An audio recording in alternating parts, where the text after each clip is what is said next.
Welcome, everybody, to the regular council meeting of February the 12th. I would like to acknowledge our friends and neighbors of the Fort Nelson First Nation and the Prophet River First Nation, as well as their traditional territories and the treaty that belongs to both of us.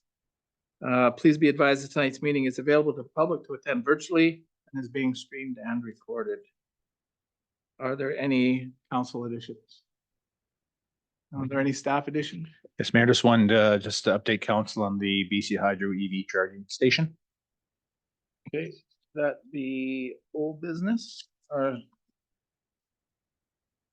where would that be? We don't have old business on this anymore.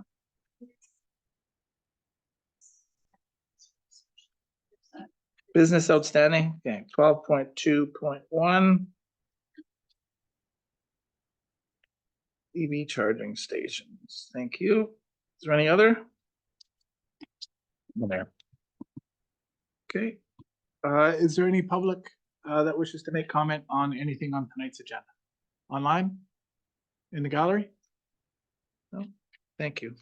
Adoption of the agenda, please. Moved by Councillor Enoch, second by Councillor Andrews. All in favor? Opposed? Carried. Thank you.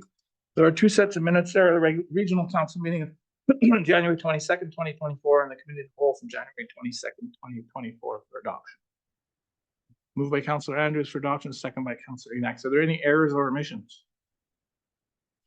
Seeing none, all in favor of adoption? Opposed?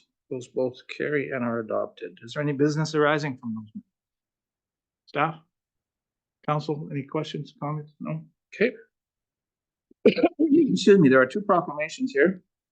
One for Heritage Week from February 19th to the 25th, 2024. I'd like to make these proclamations, so I'll read them now. Heritage Week. Whereas the Northern Rockies Regional Municipality celebrates a rich history that is manifested in its museum, public library, historic sites, cultural landscapes. And whereas these assets are a source of invaluable information about the history of our community, and stories about them provide a vital legacy to guide and nurture future generations. And whereas stories about the past strengthen our community's unique identity and foster a sense of place.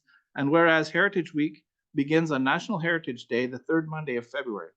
And whereas communities throughout BC mark Heritage Week to celebrate the unique history and heritage.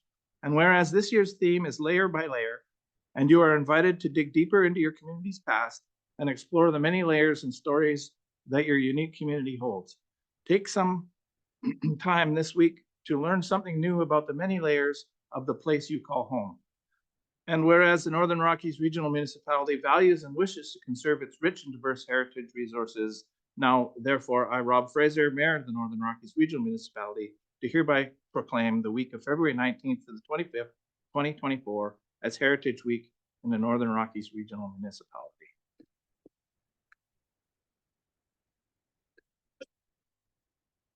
I think this community has a very rich history, and we've got very many organizations that work hard at displaying that and keeping it alive in our community.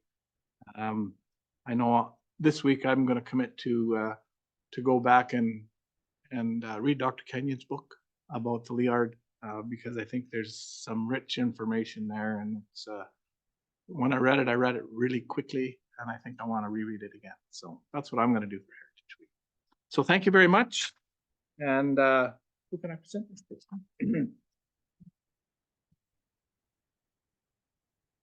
Thank you. Thank you. Oh, wait. I'm not that fast.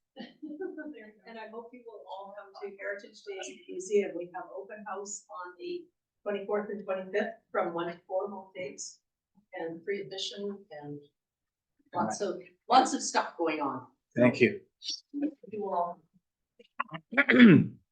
The second proclamation is for Chamber of Commerce Week, which is February 12th to 16th, because that's this week. So Chamber of Commerce Week. Whereas the Fort Nelson District Chamber of Commerce is a business organization dedicated to strengthening the Northern Rockies Regional Municipality business community, and whereas chambers leverage platforms and tools to ask questions, encourage conversation, spark discussion, and action, those insights to further community development. And whereas chambers support and advocate for policy development based on innovative ideas on the ground experience and using evidence-based data. And whereas a strong local business community is a key driver of our local economic prosperity, creating jobs and opportunities for residents of the Northern Rockies Regional Municipality. And whereas every year, members of the Fort Nelson and District Chamber of Commerce dedicate countless volunteer hours in service to our local businesses and community. Now, therefore, I, Rob Fraser, do hereby proclaim the week of February 12th to 16th, 2024 as Chamber of Commerce Week in the Northern Rockies Regional Municipality.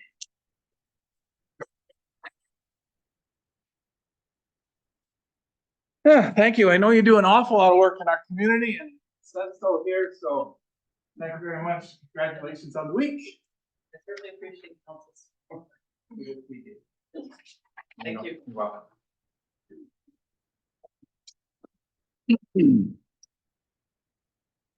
Okay, that's proclamations. Petitions.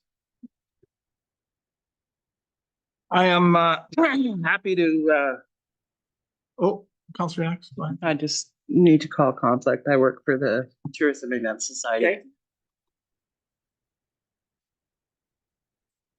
So I'm happy to recognize Todd Penny and Fort Nelson Rotary Club.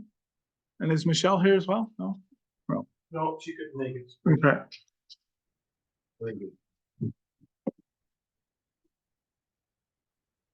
Okay. The floor is yours. I hope you all had the time to look over the letter that was in your package this past week. So I'm here to answer any questions that you do have, but just give you a few more insights to this Rib Fest. So Rib Fest has been gaining a lot of traction down in the Fort St. John area. I'm not sure if Mayor Fraser, if you attended one of them. I have So multiple occasions. yeah, each year or multiple years. Oh, yeah. So a couple of members of the Events Society went down last summer and met with the organizers and actually stuck around for the event for the weekend to check it out. And they got to see how many people this actually brought in from a broader area than Fort St. John. And they brought it back to the board and advocated that we try to put one off here. So they've managed to work with the organizers and arrange for at least 2 trucks to come up here. They usually have about 6, I think, in Fort St. John, but they are a little worried about our population base, if there'd be enough work for them. So we have entered into a contract with them where we are going to pay them a certain amount just to guarantee that they break even, basically. Yeah. And if they overcome that barrier, then they are going to give back to the not-for-profits that are help put this off. What actually happens in Fort St. John is the Rotary Club in Fort St. John actually organizes the event, and then these guys show up and they, you know, make all these ribs and sell their wares, and then they kick back with donations to the Rotary for their time and effort. So it's a little bit different for us, but it's just to prove the business case that it's going to work for them up here. And we really have high hopes that it's going to work. We've got a lot of other interest within the community. They're going to arrange a softball tournament for the weekend. So that usually, you know, brings teams down from Yukon, Northwest Territories, and that sort of thing. So they'd come for that anyway, but now to put Rib Fest in there, we plan on having artisans set up in the area to be able to sell their beers as well, give them some exposure. So big thing for us is obviously the Tourism and Events Society is put off events that are going to promote more tourism. So we want to bring in new dollars into our community. And yeah, I think it's going to be a great event, but what we're looking for from the community, because yet another event that I'm involved in that doesn't really fit the mold. And we've already utilized the grant and aid this year for another event at the community hall.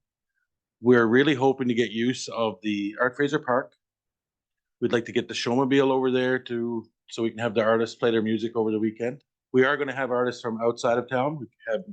We're not about to announce the names yet, but there are going to be a couple here for Friday and Saturday night, and local artists then throughout the day on Saturday and Sunday. We'd also like the tents and some tables and chairs from the rec center.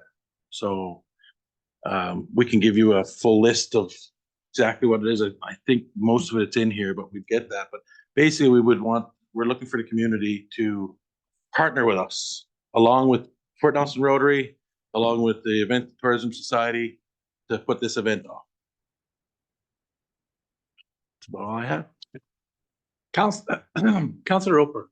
I think it's a great summertime event that you start 1 year and then you build it from there.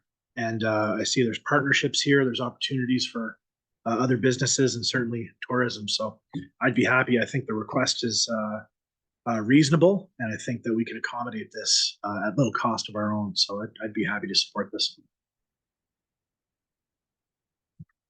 Okay, I'm gonna ask the same question as I asked the last time, and I guess to some degree, I'm looking for your feedback about the grant and aid process as much as I am. I think this is a great, because I've seen it. And I've seen how it works. I've seen how people get involved. I see the opportunities here, but I guess I just want to know why it doesn't fit the grant and aid program. It's not that it doesn't fit the program per se. Other than that, I would believe that the rentals would accumulate to over the amount that the grant and aid is designed for. But also the grant and aid is designed that, each group can utilize it once per year. And we have already, I believe, have been approved already for another event that's happening in March. So it doesn't quite fit. Well, for two reasons. One, we were already accessed it, and two, the rentals I think would surpass $1,000. So Yeah. and to be honest, I don't think this event, it's different than other events I'm involved in. When we're putting off, say, the mud bog races out at the gravel pit, that's one group. We're putting off an event to come and ask the community to get involved in that is a little bit different. But to have the event happening in our major park within the town limits here, with the amount of different groups that are involved, I just feel it's better to be a partnership with the town, so you can aid just in labor and items that you have that we can utilize than it would be to just hand us some money. Yeah. I'd rather have you on board. Yeah, because we are having a look at that policy, right? Of that whole grant and aid policy. And for me, if requests aren't being made, then the folks don't know how we might be able to change it. Like, for instance, you've said a couple of things. You're only allowed to access it once per year. Well, maybe that's something we should look at in the policy, based on how many events a particular group might be putting on in a particular year. How long has it been at $1,000? I'm asking the rest of council. A long time. So maybe that's another thing we should be looking at, if 1,000 is not enough to help carry off some of these issues. So you don't know to change the policy. It doesn't become informed unless people are putting these issues forward. So we know about this one now, but I wonder how many others are not applying for potential grant and aids because they just don't feel that they're eligible. But the system never knows then what it's quite a few. How it can change, right? It's quite a few other groups that I know for sure that either weren't aware of the grant and aid or felt like they didn't quite fit the mold just right. And well, that's why even this policy I've been able to help other groups. Yeah. It's even come about a long time ago, was to try to, broaden that mold a little bit. There's a secondary part to this that a lot of people forget about, and that is the fee forgiveness portion of the grant and aid process, right? And there's another opportunity where potentially we can look at fee waivers, right? Because it's using our own facilities instead of cash. And there's potentially an opportunity to apply twice. Once for if your event is all fee waivers, which this looks to me, you're not asking for. We're not asking for any money for this. Fee waivers. So it could fit into the fee waiver portion, even though you've asked for cash for something else. I actually believe we're actually fee waivers for the other. For the other thing as well. Yeah, we're putting a dance off at the community hall, so we're using the $1,000 to go towards rentals and whatnot in there. So to be honest, I think, if I'm not mistaken, that it was only fee waivers up until COVID, I believe, right? That there was cash. I thought it was the first time that cash was actually handed out was right around. It said $1,000 for a long time. Yeah. But you could get cash. Okay. Yeah. So I guess all I'm saying is there may be opportunities to look at the fee waiver policy also as part of this and potentially for organizations, set some criteria. If the organization is doing an awful lot in return for the community, or if you're fundraising for a particular thing for the community, then there might be opportunities for there to be multiple opportunities to apply. I guess that's what I'm looking for. But go ahead, Councilor Andrews. Just talking on the fee waivers and rentals, like I'm in agreement that I think we should waive these fees. You mentioned staff time, and I'm sure there's some staff time. I would just like to know what that is before we approve it. Not that I'm against it all. I just want to have all the cards on the table. It would be, which I believe is already included in tent rentals anyway, but it'd be have staff come over, set up the tents, have staff bring over and set up the showmobile. I don't even think anybody else can set up the showmobile. I definitely wouldn't want to try to do it. Yeah. But that's basically staff time would be to set up and take down the things that we are utilizing. Okay, so can we ask for staff to come back with a report that outlines all those costs to us?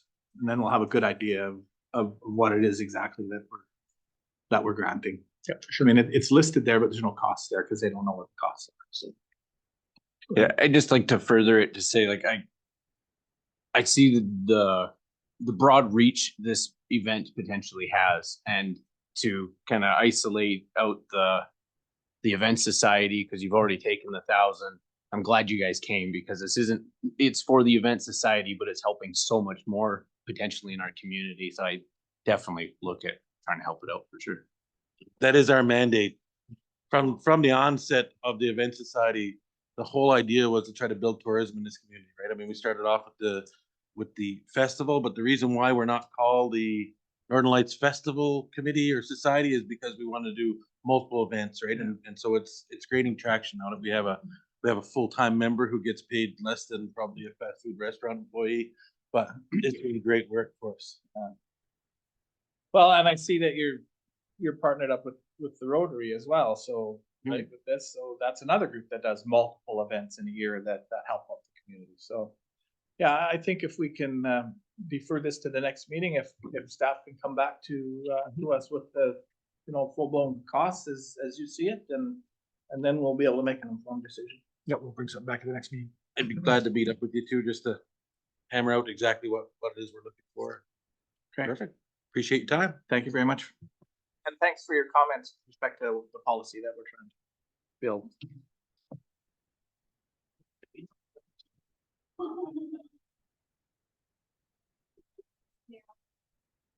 Okay.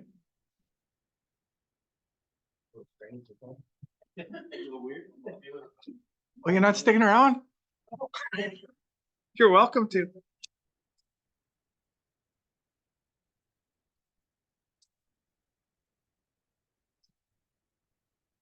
Welcome back, Councilor Iannax. Okay, admin report 0324 is the next item on the agenda, the official community plan update.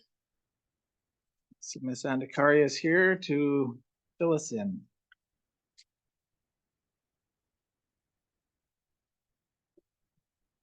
Good evening, Mayor and Council.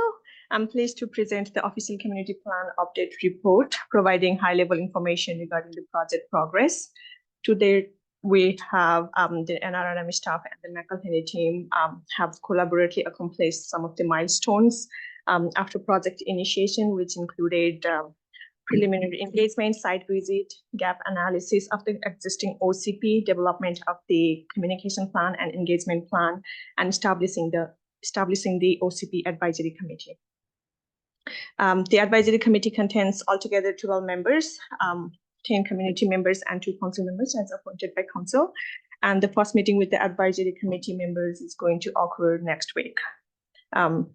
As we are nearing the March month, we are diligently preparing the engagement and communication materials for the upcoming engagement. All communication materials will be made publicly available shortly after the first advisory committee meeting.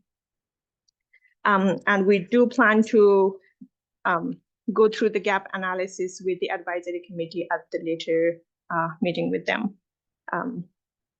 This is a high level, so we I would finally like to encourage council members and the community members to stay tuned for the updates on the forthcoming engagement opportunities. Thank you. It was a good report.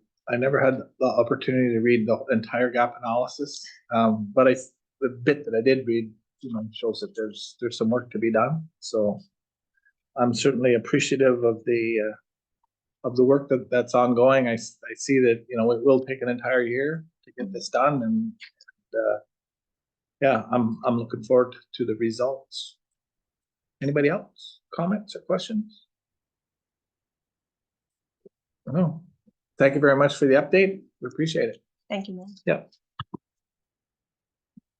9.2 on the agenda, administrative report 0424 is the food cycler pilot program. Ms. Shepherd, welcome again.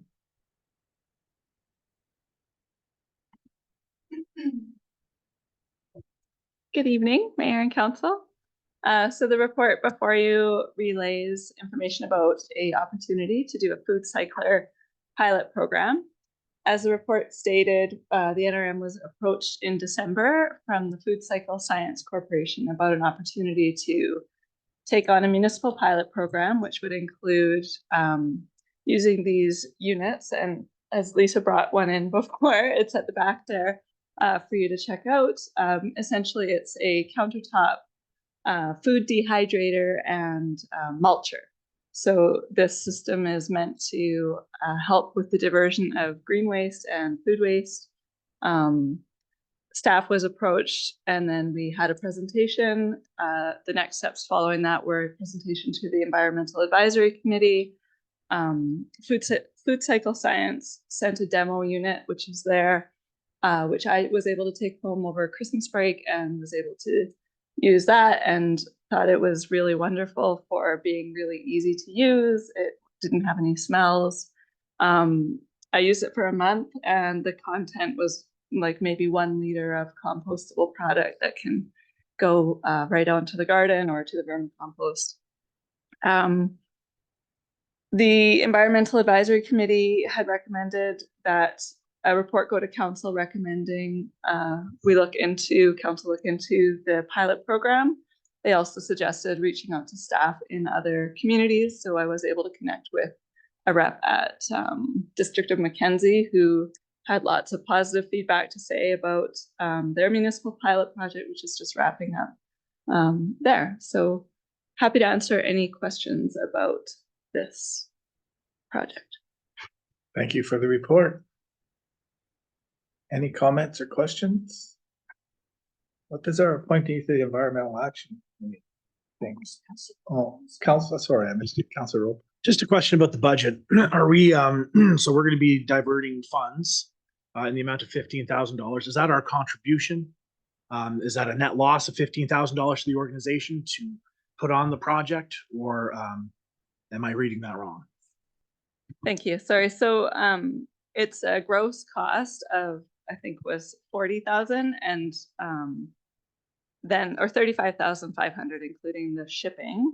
But after the units are all sold, then the cost would be, the NRM cost would be 10,000 plus the shipping, which is estimated to be between 3,000 and 5,000. So the $15,000 budget is that net cost of 10,000 plus the shipping. And I did write in the report about the use of LG cap funds for that, the grant money. Right. And then there's also the offsetting, say, the fees of having that waste go to the landfill. There's a number in there, I think it was $20,000.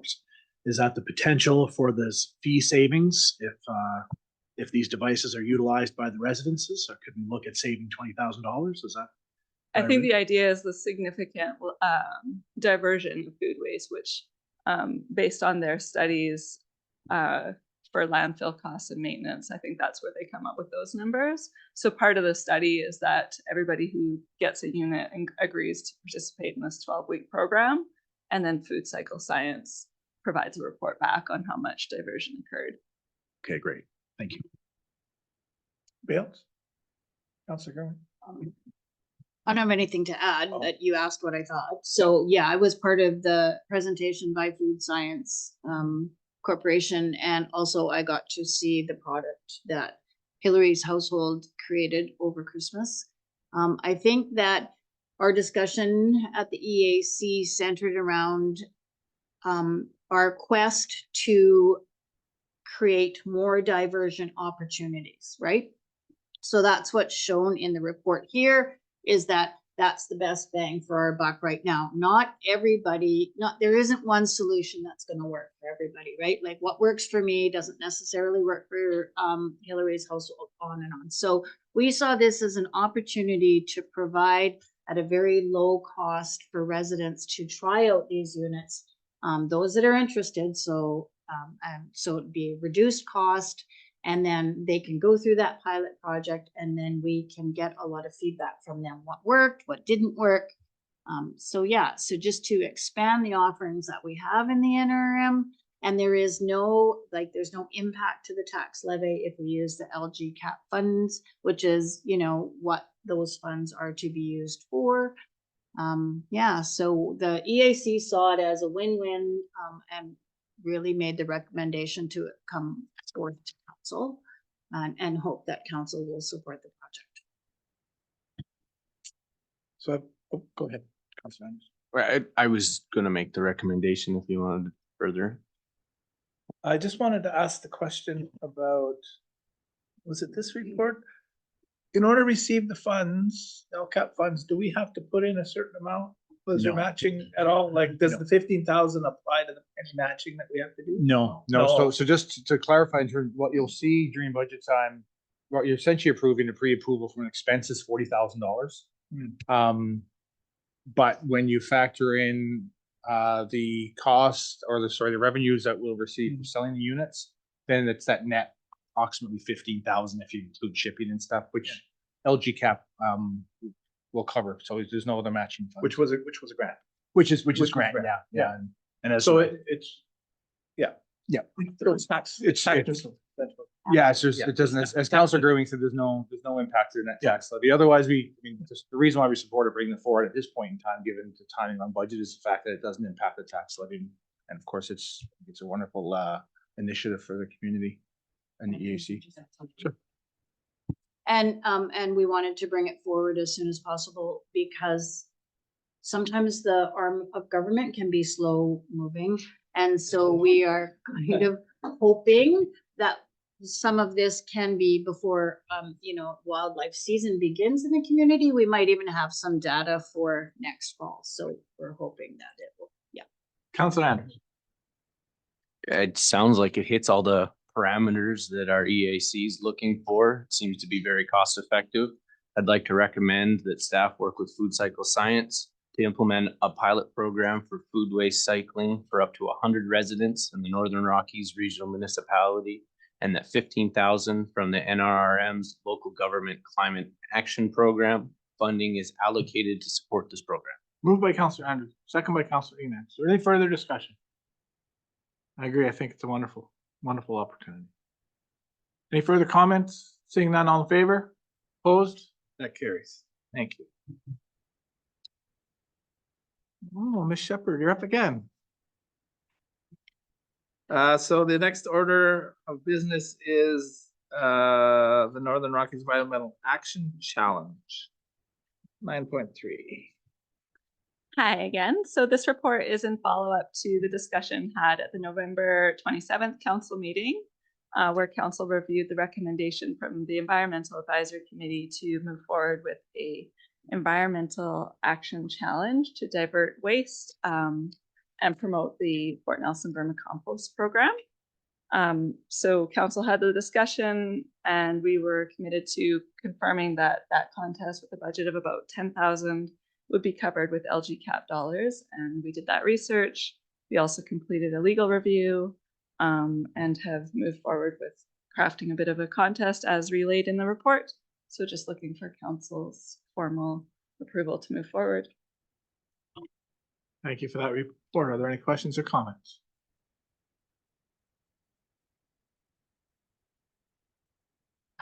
I'd like to recommend that the Northern Rockies Environment environmental action plan be initiated and that $10,000 from the NRRM's local government climate action program funding is allocated to support the submission. Moved by Counselor Andrews. Do I have a seconder? Second by Counselor Roper. Is there any further discussion? Once again, tax neutral. Right, so. All right, all in favor? Opposed? Carries. Sure. Yeah, not to this, but I Oh. just wanted to say, to just let council know that the EAC is a really active and committed, has a really active and committed membership. So, we just thank you for your support of these projects that we have been working on for quite a while. So it's nice to see them get to the council table and get approved, and it will be really meaningful to the work that this committee has done. So thank you. I appreciate the work. Thank you, council. Okay, that brings us to correspondence. Can we move for discussion item 10.1 and 10.2, please? Moved by Counselor Andrews, seconder. Counselor Enoch, that items number 10.1 and 10.2 be moved for discussion. All in favor? Opposed? Carried. Okay, first one is a request from the BC Epilepsy Society for a letter of proclamation. I am prepared to make proclamations. It's kind of my own personal policy for organizations that are doing something in our community, are active in our community, and are providing some services to our community. But where that's not obvious and a request for proclamation comes in, I like to put it in front of the council to decide whether that's something that we should proclaim or not. I felt that Purple Day March the 26th from the BC Epilepsy Society was one of those opportunities. I guess they are requesting that if we do go ahead and make a proclamation that we all dress in purple that day, the meeting that we have. And so I just wanted to put it out there to see if this is something that council would like to proclaim. Any comments? No?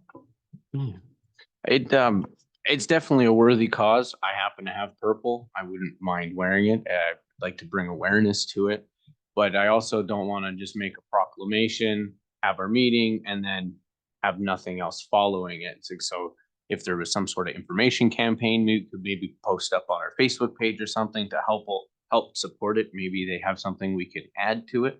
But like without an organization promoting it, it almost seems like it would fall on deaf ears. I know in past years, we used to have a couple members of the community come to council and ask for the proclamation, whether they no longer live here or whether they're just not as active anymore. I'm not sure. I would be willing to move ahead with this proclamation, just that I know that there are people in our community that have epilepsy. So yeah, and I don't mind wearing purple. I also like the idea of, we could do a little blitz on our website or whatever. But yeah, but I would be willing to proceed with this. Okay. Anybody else? Okay, I'll take that into consideration. So the next council meeting would be, when's the next council meeting? 26th?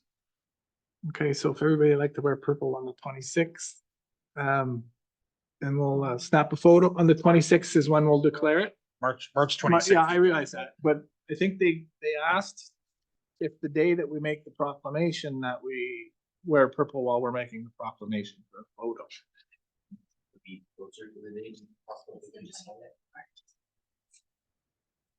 Okay. Okay. Will you send out a reminder, please? How bad? Can we put it on purple paper? Thank you. Okay, so we'll do that on the 25th. Next is a request from the Northern Trails Heritage Society for a letter of support. We gave them one already, but it looks like they're very active in applying for grants, and so they're asking us for another. Thoughts? What does council like to do? And Councilor Andrews. at minimal cost to show our support there and active board in our community or society, sorry. I would like to recommend that the council write a letter of support to the Northern Trails Heritage Society, applying for an NDIT grant initiative for a grant for our Doors Open July 2024 project. Okay, moved by Councilor Andrews. Second by Councilor Growing. All in favor? Opposed? Carried. Thank you. Okay, that brings us to items for information. 10.3 all the way down through to 10.12 are suggested for information. I'll accept a motion for one. Moved by Councilor Gerwing that we accept 10.3 to 10.12 as information. Second by Councilor Enax. All in favor? Opposed? That's carried. Thank you.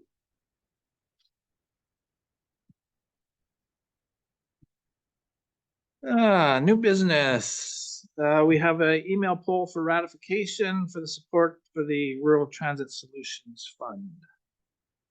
Page 82. So a motion to ratify the poll that was already done. Moved by Councilor Gerwing, second by Councilor Enax. All in favor? Opposed? Carried. Thank you. 11.3, excuse me, 2024 budget update and confirmation of schedule. Thanks, Mayor. So just for council's information, we're just in the final stages of prepping the document. We're hoping, and the intent is to have it printed by the end of this week, or start printing by the end of this week, I should say. So we're looking at the week of March the 4th, based on council's availability in the calendar. The week of March 4th to start reviewing that draft document. The hope is that we can do, as we had similar years, was kind of do a quasi daytime, afternoon, to the evening perspective, start the meeting and adjourn get as far as we can that day, and then reconvene and hopefully get through it that week. So I'll circle back instead of council trying to take a look at calendars right now. I'll circle back with you individually to discuss what your availability looks like. If you have any dates between now, Councilor Enax for providing your dates when you're not available. If you have any dates between now and through the next couple of months, to let us know that we want you know today anyway. If you do have any plans, that we can stick it in the calendar so we can work around that to the best of our ability. So that's the March 4th week. The intent is to start. So it gives council if we get something out before the end of this week, it gives you a week or two to essentially be able to get through that binder and take a look and then answer any questions that you may have in the meantime and whatnot, specific to the budget. And then we're tentatively looking at the week of March 18th, somewhere in there to do the engagement open house with the community. So that's where we are, and we're too far out yet to circle back with the proposed budget after that's complete. That's fine. 3 weeks, last 2 weeks of March, I think. Yeah. So we might have to navigate around that too, so depending on for the open house piece, you mean? Yeah. Yeah, because I think that was a bit problematic last year. One of the reasons.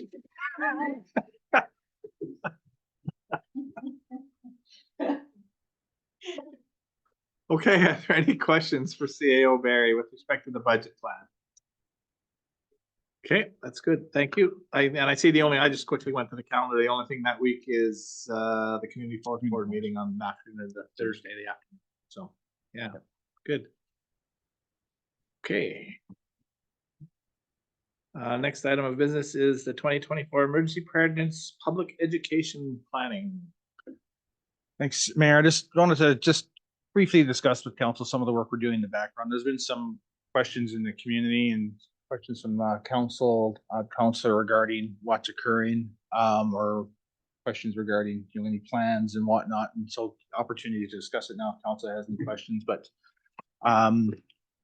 we're still recovering for last year's season. So we're still picking up the pieces from the capacity and how it hit us last year. And we're expecting, based on the drought conditions that we went into the winter, the lack of snow, which snow actually doesn't necessarily help the current wildfire situation as the ground froze ahead of time, but you know, the outlook looks like we're gonna have a fairly busy season again this year. And as I'm sure you're all aware, there's been the wildfires have overwintered essentially. So they're still burning up there, burning in the duff and the muskeg, the dry muskeg.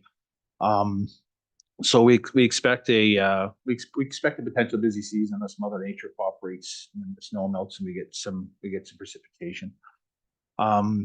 So we are working on some bit of a communication blitz for the community. So working on various aspects of education in terms of what our role is as a local government, what the provincial agencies and their roles are from the provincial perspective, similar, and what the feds are, what their responsibility is.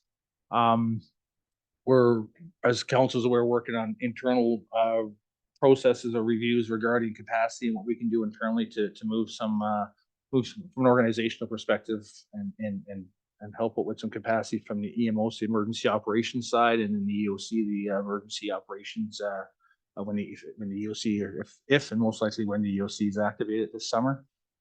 Some additional messaging that we want to get out there is you know, what happens during the time of evacuation, how to plan. There's lots of documented material that's out there, to be prepared documentation for the province, for example, in terms of how to prep for things like that. If something were to occur in terms of emergency, we want to be able to educate the community in terms of what our role is, again, in terms of that particular situation, how those decisions occur, what's the decision matrix look like.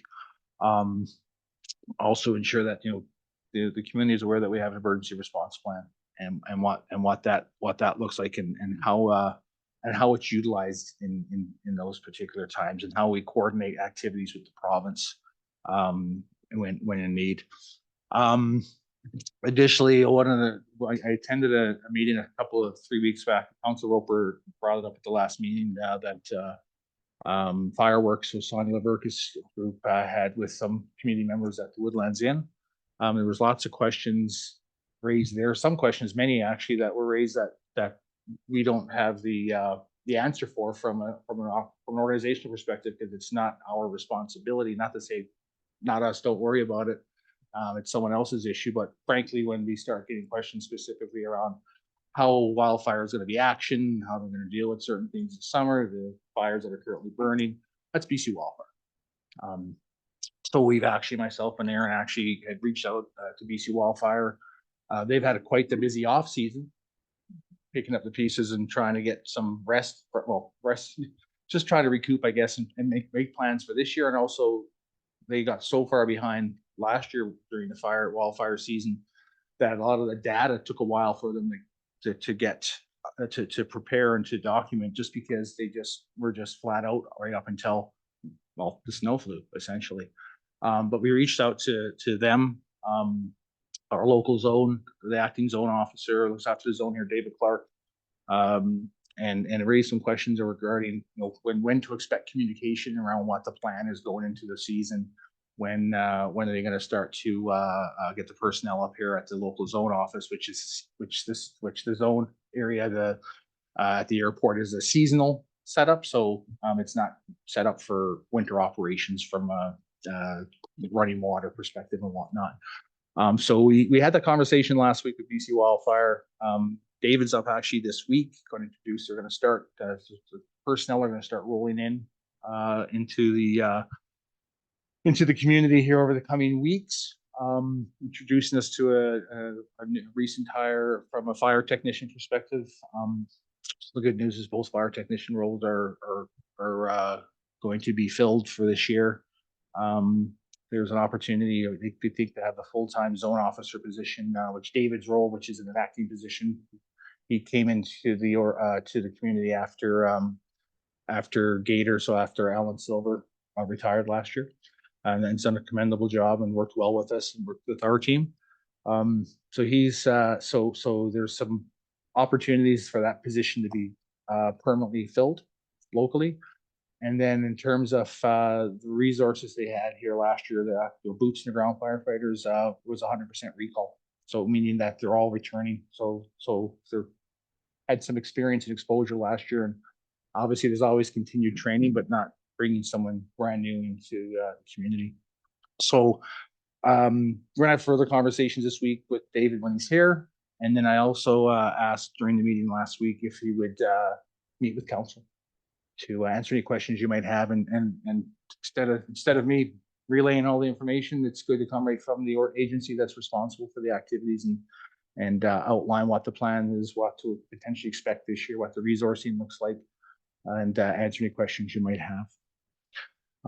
Additionally, from an education perspective, some initiatives I should say we're looking at too, in an education perspective, is one of the biggest things the community can do as individual community members is fire smart your own property. That's, I mean, the reality is, I mean, for a fire to burn, it's a fire triangle. It needs fuel, oxygen, and heat. You remove either one of those and you don't have fire.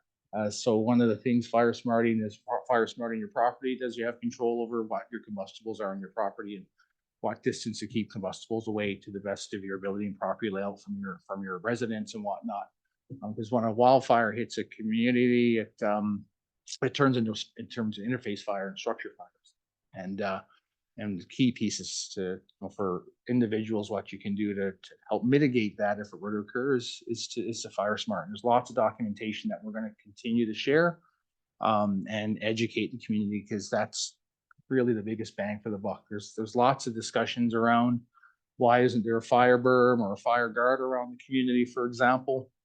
We're not fire scientists, so that requires us to bring in, with the assistance of the province, and qualified professionals to determine if and what that would look like, and then what the costs associated with it. And it's not just as simple as taking a bulldozer and bulldozing a path around the community, because it's crown land. So there's, provincial mechanisms we have to deal with regards to that. So not stuff that's off the table, of course, but not something that's going to be in place before wildfire season starts, just from a realistic approach. So from an education perspective, it's going to be working with the community regarding, fire smart information, what to do with your own property, and then look at some initiatives to help mitigate what some challenges might be. For instance, if we're looking at potentially having extending free transfers at the landfill, so for people to dispose of waste that's linked specifically to fire smarting. So and then additionally, possibly our kick it to the curb, which we do in May, when we have free dump week, and we as an organization pick materials off of people's, if they don't have the means to get to the landfill themselves, we pick those items up. So we're looking at doing a similar thing, but earlier on, specific to fire smarting, to help promote the fire smart component, and also try to remove any barriers that people may have to get those items to landfill. So those discussions are occurring in the background, and we intend to get them out sooner than later. We're meeting again 2 days from now, I believe, just to kind of start putting some of those dates to some of those plans and firming up those initiatives. But I want just to relay that to council, because I know there's lots of discussion, lots of out in the community, and the intent is to be able to respond to whatever we can to the best of our ability. And open for any questions. Has consideration been given to like the delinquent properties? Like, I know we've been working on the unkept properties and cleaning them up, but especially in a potentially bad fire season, those are bad hazards, right? Like, yeah, it's been discussed. We'd have to look at legally what our options are in terms of how we access those private properties, because as council's aware of previous discussions that we do with property maintenance issues, it's a significant delay. It's a painful process. It really is, in terms of the point we recognize that there's a property that's that doesn't meet the property maintenance bylaw, or from a tall grass or whatnot. And then there's a significant number of steps we must follow legally before we actually can legally access that property. We have the ability to we have more options when we're in an emergency situation, because we have certain things we can do. But again, from a legal perspective, we have to find out how far we can overreach what our current process is. But there has been discussions, because it is a concern, and the chief and deputy chief raised similar things around just the delay, and it was brought up at that meeting too. So I think the vacant properties are important to be able to deal with, but from a wildfire perspective, those vacant properties in town can be handled by our fire. If they catch on fire, our fire department can really look after them. And, you know, it's maybe some of those vacant properties around the community that have stands of timber on them that are within whatever fire break area that we might want to deal with. That might become problematic. But I just want to thank you guys for all the work you have been doing. It, you know, it potentially sounds like out in the community we weren't doing anything until they had this meeting, you know, but I just want to say all of the things that thank you for all of the work that has been done. I mean, you know, our staff spent a considerable amount of time in the Emergency Operations Center last year dealing with these fires and not dealing with the regular work of the municipality. And so I thank you all for that. And also after the fire season, we've spent an inordinate amount of time debriefing with some of these agencies who really dropped the ball during the year. And that takes an awful lot of time and manpower to really try to get that straightened out so that in future years, it's not because we're angry, it's because we don't want it to repeat itself in future coming years. And so I know that you've done an awful lot of work with that. And, you know, there are other agencies. I know there's questions and comments and confusion about, you know, what's happening with the funds that were given to us from Forest Enhancement BC that was given to the community forest and the work that they've been doing. That doesn't happen just because somebody's upset that we had a bad fire season. That was in place and working long before last year's fire season. So work is being performed and we do have some advantages in this community, both from a geography perspective and a services perspective. And we have a tanker base at our airport. We have a seasonal wildfire service office at our airport. We've got, you know, a sizable amount of, excuse me, of cleared agricultural land around the community, which helps to service a fire. So we've got 3 major rivers. All rivers aren't, you know, the end all be all when it comes to stopping fires, but they act as a natural fire break.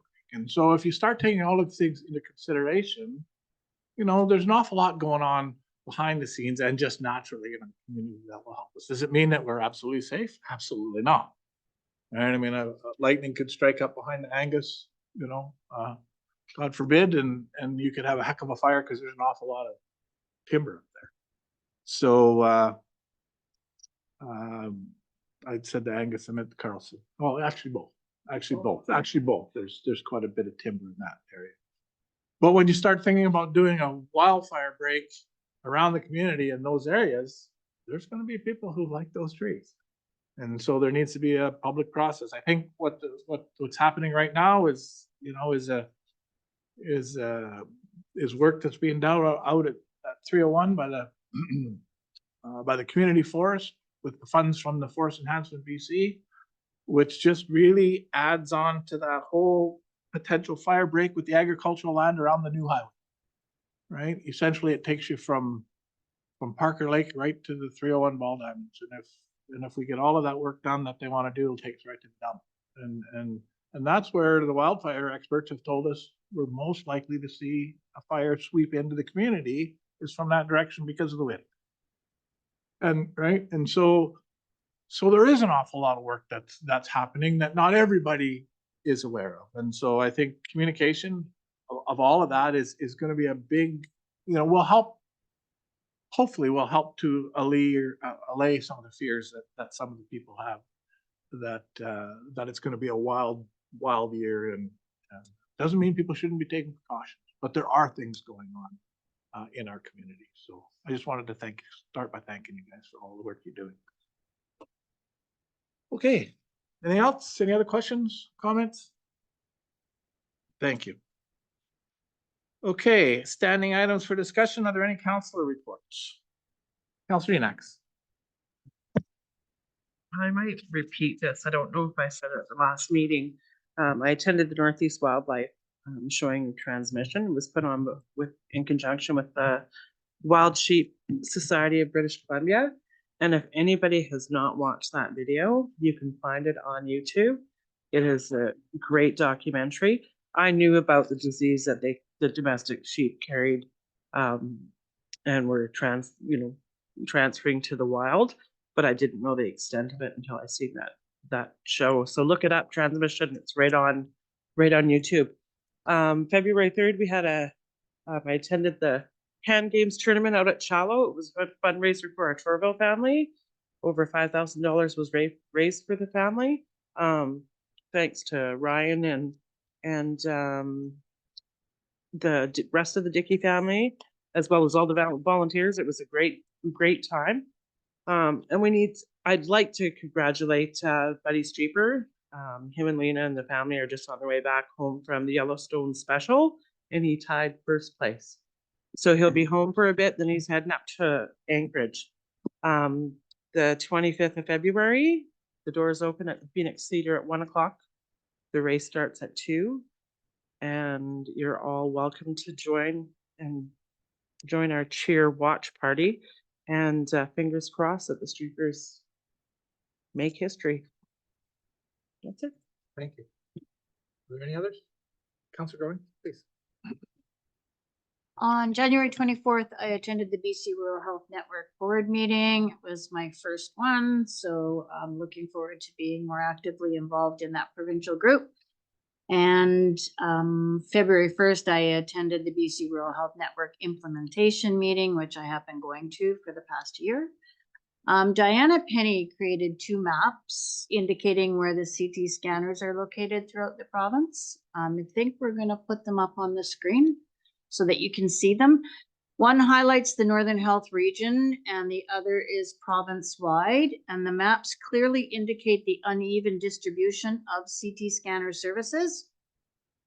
As the map indicates, there are 3 scanners in the Northwest, 2 scanners in the Northeast, and 2 in what can be called center of the Northern Health region.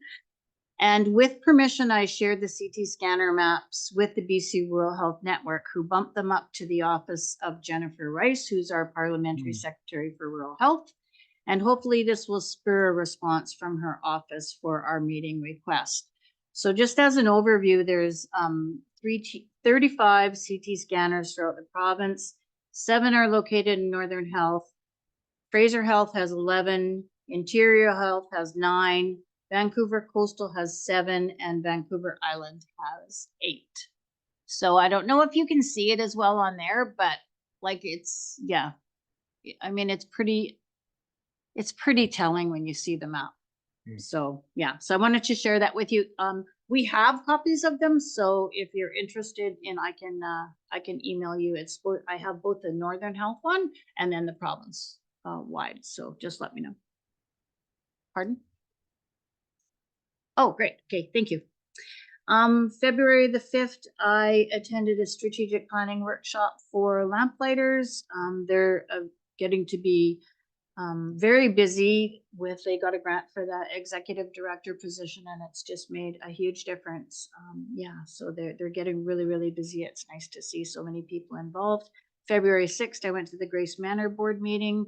They're doing as well. They're doing really well.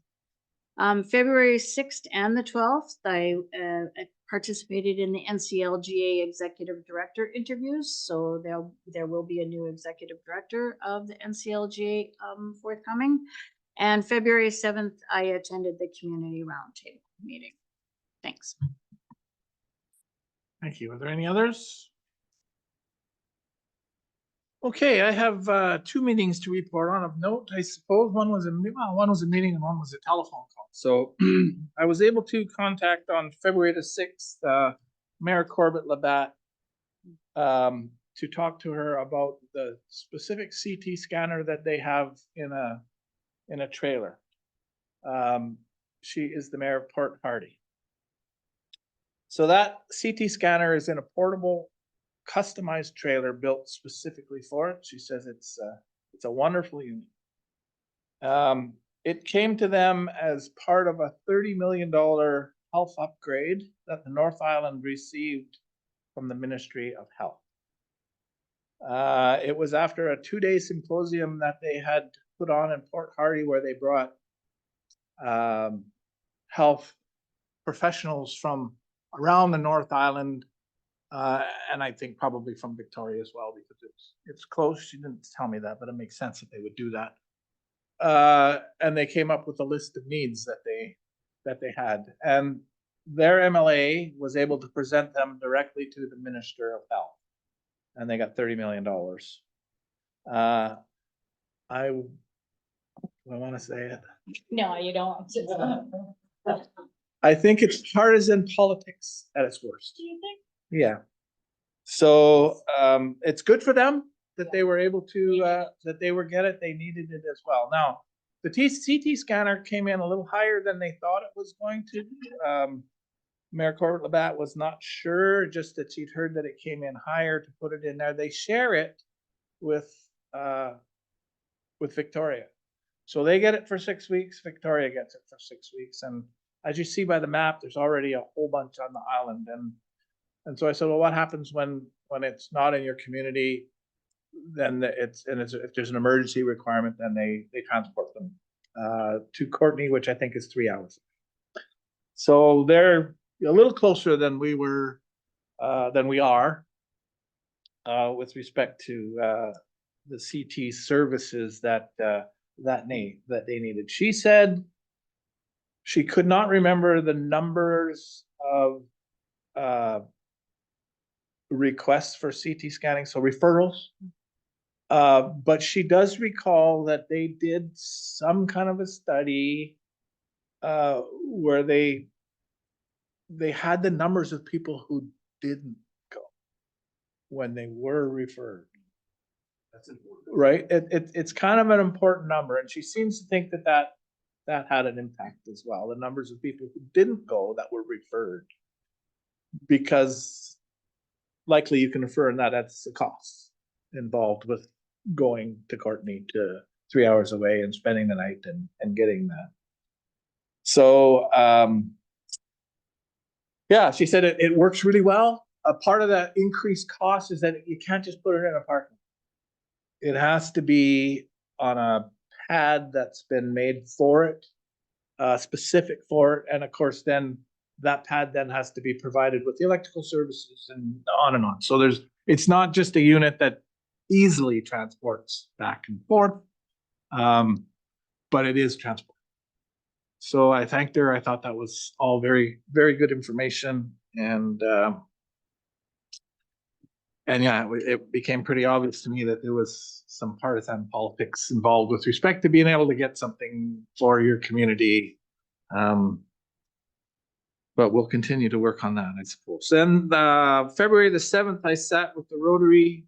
I had lunch with the Rotary Club, where the main topic was the CT scanner. Updated the Rotary with respect to the work that we've all been doing. Of course, Dr. Mostert was there and confirmed the meeting that we had and some of the work, like pulling the map together, talking to the mayor, and really putting forward our efforts with respect to the lobby that we plan to do and continue to do, the information that we're trying to get, so that we can eventually and hopefully be able to speak with Secretary Rice. But in getting to Secretary Rice, going through Chiro, who is the new CAO for Northern Health, right? So we've sent the letter off to Chiro, to the chief. Oh, sorry, it's gone to the chiefs for them to back sign with us, and then it will go to Chiro we said the 21st of February. We will ask the chiefs to get it back to us by the 21st of February so that we could get that off to him. And it's basically bringing him up to speed with everything that we've done on this project so far, all the way to the point where Angela DeSmit said they're not going to fund us anymore. And so we're kicking it up to him based on our understanding of what we thought the commitment was and how do we proceed from here. And then, of course, all of that information in a parallel track with him is a request to Secretary Rice for a meeting with her. And that follows up on what and hopefully we'll get that meeting Hopefully we'll have an opportunity to speak with the CAO of Northern Health first. But if not, I'm sure we'll take that meeting with Secretary Rice. So that was a good meeting. Lunch was good. There was a little bit of feedback. And I think for the most part, we've taken this stuff into, making our case on the isolation, right? The need and the fact that we're isolated, it creates a greater need because people might not go out to the community. Getting the First Nations involved, which we've identified, and the fact that emergency services is bearing a lot of the costs for the transfers of people who have to go out to get a CT work done. And of course, that takes into consideration, it's still, although it's not Northern Health, it's the emergency services, but it's still all the Ministry of Health. It's the same budget. So by combining those two, you've got a better business case for reducing costs in this area. So I thought that was good feedback that we got from you. So those were the two meetings I had. Okay. So that brings us to 12.2.1, which is BC Hydro EV charging update, station updates. Thanks, Mayor. Just updating council where it is. And the Hydro advised us or asked us a couple of months back to provide some feedback regarding the property that council offered up on Airport Drive, and asked Hydro asked if there was interest to help fund or support the development of that property given the cost. So we respectfully declined and said no, thank you. Not the intent. So they've since come back actually, and so they continued on discussions with some local opportunities, and they've advised her just recently last week actually that they've signed off an agreement with Red Apple, yes, and that's where they'll start. That's where the EV chargers will be constructed. So it worked out well at the end. But I just wanted to advise. So if you happen to see chargers starting to get constructed there, that's how it landed. Yeah, that's good. Yep. Okay, thank you. Is there any notice of motion for the next meeting? Seeing none, is there any public comments on the budget priorities or council business? Online? Nothing? In the gallery? Nothing? Thank you.